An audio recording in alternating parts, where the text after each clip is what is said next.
there was one dude in there without a mask, and all 15 of the other people were looking at him like, "What are you doing, man?" And by the end of the day, I was in a box store with about 100 people, and I was one of 4 people still wearing a mask. The world's changing. Booking is coming back. Live events are coming back in their own way. And that's going to be part of the conversation and part of the reason we have this really wonderful panel and group of people. As I said, I'm Ethan Baird, the Executive Director of NERF. I should probably throw this up there. I am here specifically to let you know that we have another panel coming up in 2 weeks on contracts, because contracts are changing. There's new language. There are new things like digital radius clauses as far as when you can and can't stream in relationship to your in-person show. These are things that we need to talk about and things that we need to be aware of as the landscape's changing, as well as the opportunities that entails. We've got another panel in early July on music videos, and we've really focused on that a little bit this year because it's a way that we could get in front of people when everything else became harder to get in front of people with.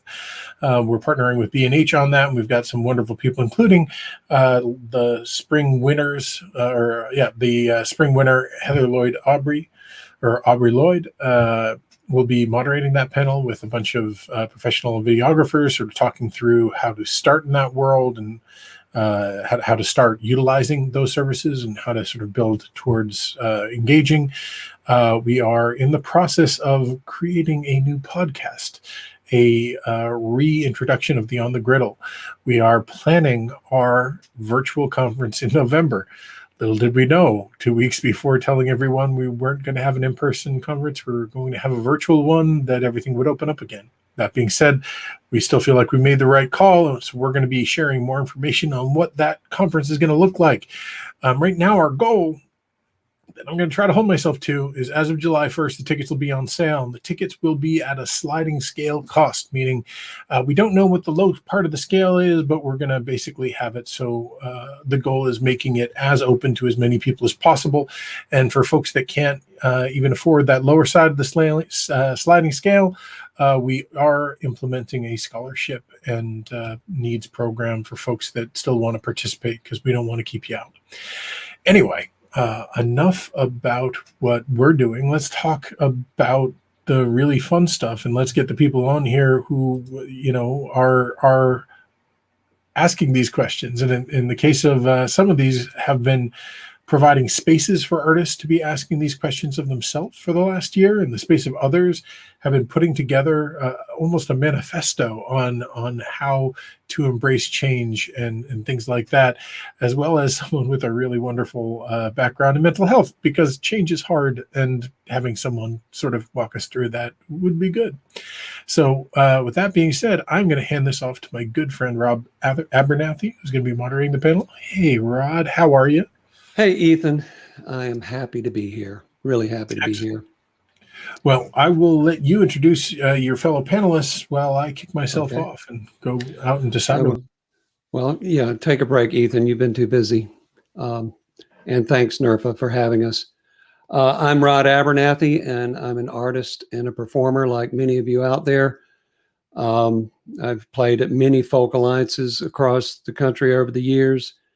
And I'm also a composer for film, TV, and video games. And I also teach at the University of North Carolina School of the Arts in Winston.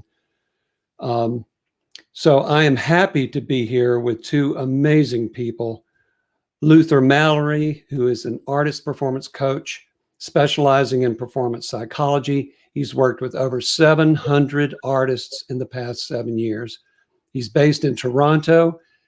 He's a performance coach for the acclaimed Artist Entrepreneur Program at Canada's Music Incubator and the Alan Slate Juno Masterclass. I hope I did that right, Luther. That's exactly right.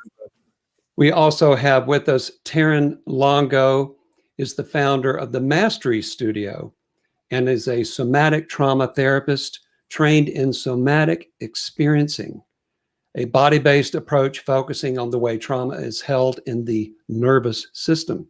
She's also a certified SSP facilitator, utilizing music to support neural regulation. And I'm glad she's with us because we all do have something to do with music here. She's a member of the Behind the Scenes Steering Committee for its Mental Health and Suicide Prevention Initiative, and Taryn presents regularly throughout the industry on the importance of understanding the role of trauma in suicide prevention and mental health. I know that was a lot. Again, just from my perspective, I'm still confused. Like so many out there, my gigs were like, no gigs. What do I do now? And it's gone from internet going, is my mic working now, to now I'm going, am I supposed to be playing now? Am I supposed to be booking now? What the fuck do I do now? What am I supposed to be doing? So why don't we start it off with Taryn, because I think Taryn can give us an introduction to what it's been like, the trauma that we have gone through. We're still going to go through the PTSD. Is that the right way to go about it? I mean, we're in a post-traumatic kind of period right now. So Taryn, why don't you tell us a little bit about what you do and your thoughts so far?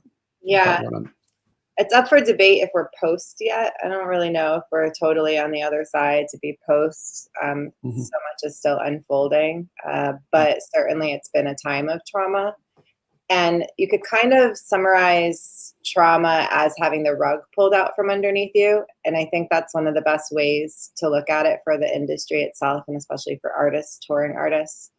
I am a somatic therapist, so I work with the nervous system and how trauma is held there. Trauma is generally something that's held in the body. It's not so much an event itself. We kind of tend to look at it like it's an event, but it's really actually what's stored in our body from an event or an ongoing experience that leads to overwhelm in the nervous system.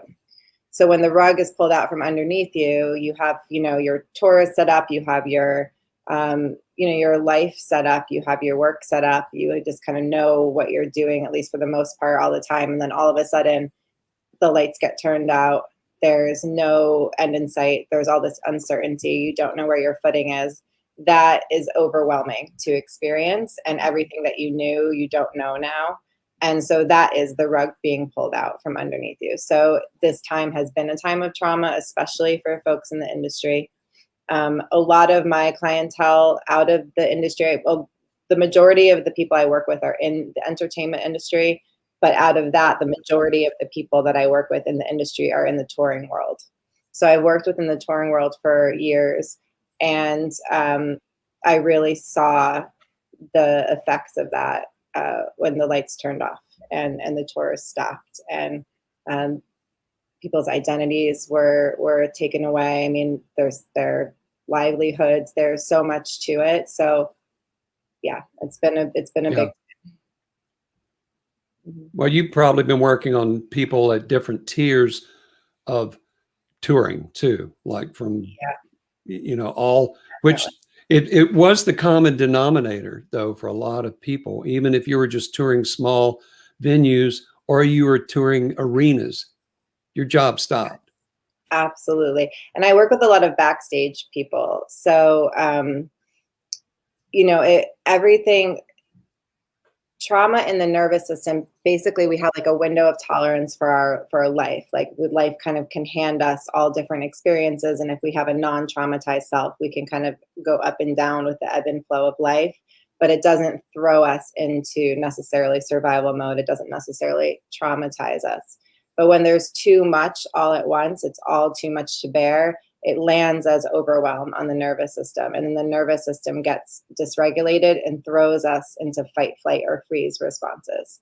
And I think a lot of people have been going through that. So that's like experiences of anxiety, depression, panic, anger, grief, all of these different things that are coming up. It's really important to understand that that's normal and that that's a normal biological response to an overwhelming time. Well, how do you help people go through this incredible change and this unknowing change about, well, what can I trust now? Who do I trust? Mm-hmm. Yeah, I mean, at the core of a trauma of trauma in one system is that there is not a sense of safety. And so in this kind of case, if there isn't a sense of internal safety, then it's hard to know what to trust. It's hard to know where to go from here. So I kind of look at it, somatic work is a root up approach. It's a bottom up approach. So it's not like there might be like behavioral therapies and that kind of thing that's more top down. What I do is root up, because at the root of most of this stuff is that dysregulation. So when you go through trauma, your body is thrown into overwhelm. It leaves you dysregulated. And if we focus on what that's like what's happening in your physiology, what's happening in your body, what is happening with the dysregulation, then you can kind of tackle a lot of the different issues. So I try to focus on the core of it, which is creating a sense of internal safety again after that rug was pulled out. This is interesting. Have you dealt with suicidal people with suicidal tendencies where it's really gotten bad for them? Yeah, and as a trauma therapist, that's something that we deal with a lot because it's really normal when you have trauma. Trauma is usually there's a sense of powerlessness and hopelessness that comes with it because it's not something that happens by choice. There's usually, like, if there's trauma left over in one system, then usually there was a sense of powerlessness around it, a lack of control around having it. So for instance, if like two people went through the same traumatic event, but one person was able to respond more fully and had more control in the situation, they might not have the same residual trauma. They might not carry that on with them. But when there's no sense of control, something feels like it's happening to you and you can't respond as you normally would, you can't like immediately do something about it, then it can leave a sense of powerlessness in one's body. And it's really normal